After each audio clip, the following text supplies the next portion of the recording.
বাংলাদেশ ও ভারতের মধ্যে হিলি স্থলবন্দর দিয়ে আন্তর্জাতিক বাণিজ্য দিন দিন কমে যাওয়ায় উদ্বেগ বেড়েছে ভারতীয় ব্যবসায়ী, পরিবহন শ্রমিক এবং এ খাতের সঙ্গে সংশ্লিষ্টদের মধ্যে। বাণিজ্যের পরিমাণ কমে যাওয়ায় যেমন ব্যবসায়ীদের আয় কমেছে, তেমন সরকারি রাজস্ব আদায়েও এর প্রভাব পড়েছে বলে জানিয়েছেন সংশ্লিষ্টরা। দুই দেশের মধ্যে বাণিজ্য আবার আগের অবস্থায় ফিরিয়ে আনতে দ্রুত উদ্যোগ নেওয়ার আহ্বান জানিয়েছে ব্যবসায়ীরা। পশ্চিমবঙ্গের দক্ষিণ দিনাজপুর জেলার হিলি সীমান্ত দিয়ে বৈধভাবে ভারত ও বাংলাদেশের নাগরিকদের যাতায়াতের পাশাপাশি পণ্য আমদানি ও রপ্তানিও পরিচালিত হয়। তবে স্থলবন্দর দিয়ে আমদানির তুলনায় রপ্তানির পরিমাণই বেশি। বাণিজ্যের সঙ্গে যুক্ত ব্যক্তিদের দাবি, কয়েক বছর আগেও প্রতিদিন এই সীমান্ত দিয়ে বাংলাদেশে গড়ে ২৫০ থেকে ৩০০ পণ্যবাহী ট্রাক প্রবেশ করত। কিন্তু গত ২ বছরে সেই সংখ্যা ধারাবাহিকভাবে কমে বর্তমানে দৈনিক মাত্র ১৫ থেকে ২০টি ট্রাকে নেমে এসেছে। এতে ব্যবসায়ীদের আয়ের পাশাপাশি পরিবহন শ্রমিক, চালক, বহনকারী এবং অন্যান্য সংশ্লিষ্ট পেশাজীবীদের জীবন জীবিকায়ও চাপ পড়েছে।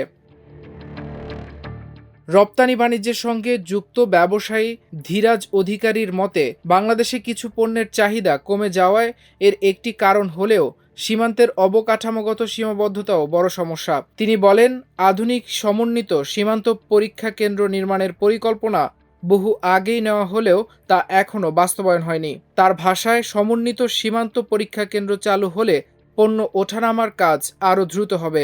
আধুনিক স্ক্যানিং ব্যবস্থার মাধ্যমে পরীক্ষা নিরীক্ষা সম্পূর্ণ করা সম্ভব হবে। এতে সময় কম লাগবে, ব্যয় কমবে এবং দুই দেশের মধ্যে বাণিজ্যিক কার্যক্রম আরও সহজ ও গতিশীল হবে। ব্যবসায়ীদের মতে, ভারত ও বাংলাদেশের মধ্যে বাণিজ্য সম্প্রসারণে সীমান্ত অবকাঠামোর উন্নয়ন এখন সময়ের দাবি। তারা এ বিষয়ে রাজ্য ও কেন্দ্রীয় সরকারের দ্রুত ও সমন্বিত উদ্যোগ কামনা করছেন। সংশ্লিষ্টদের আশা, প্রয়োজনীয় অবকাঠামো উন্নয়ন এবং বাণিজ্য বান্ধব নীতি গ্রহণ করা হলে হিলি সীমান্ত দিয়ে দুই দেশের বাণিজ্য আবারও আগের গতি ফিরবে। এতে ব্যবসা, কর্মসংস্থান এবং সরকারি রাজস্ব আদায়ও উল্লেখযোগ্যভাবে বাড়বে। মাল্টিমিডিয়া ডেস্ক, আমার দেশ।